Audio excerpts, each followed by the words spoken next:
লৈ আহিছোঁ গুৰুত্বপূৰ্ণ খবৰ। খবৰটো ভাল লাগিলে লাইক, কমেণ্ট, শ্বেয়াৰ কৰিবলৈ নাপাহৰিব।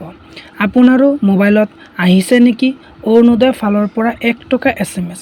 অৰুণোদয় 3.0 আঁচনি 1500 টকা আপোনালোকে কেনেকৈ লাভ কৰিব? অৰুণোদয় হিতাধিকাৰীৰ বাবে ভাল খবৰ। মুখ্যমন্ত্ৰীৰ সুলভ ইন্ধন যি ফৰ্মখন আপোনালোকে ফিলআপ কৰি জমা দিছিলে, তাৰ বিনিময়ত আপোনালোকে অতিৰিক্ত 250 টকাকৈ আপোনালোকে লাভ কৰিব।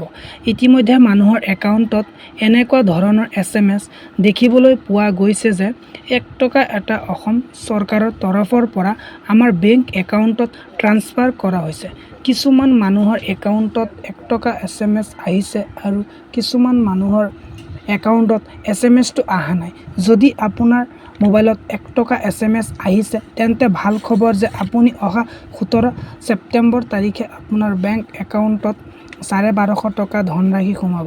আৰু যাৰ একাউণ্টত এতিয়ালৈকে SMS অহা নাই, তেখেতসকলে চিন্তা কৰাৰ কোনো প্ৰয়োজন নাই যে অহা 15 তাৰিখলৈকে অৰুণোদয় ফালৰ পৰা এনেকৈ ধৰণৰ SMS দি সিহঁতে ভেৰিফাই কৰি আছে। যদি আপোনাৰ বেংকত KYC লাগি আছে বা আপোনাৰ একাউণ্টটো বন্ধ হৈ আছে, তেন্তে আপোনালোকে 17 তাৰিখ অহাৰ আগে আগে আপোনালোকে নিশ্চয় এবাৰ হ'লেও বেংকত গৈ আপোনাৰ বেংক একাউণ্টটো চেক কৰি চাব, যাতে অৰুণোদয়ৰ টকা সোমোৱাত যাতে আপোনালোকৰ কোনো ধৰণৰ অসুবিধা নহয়। ভিডিঅ'টো ভাল লাগিলে শ্বেয়াৰ কৰিবলৈ নাপাহৰিব।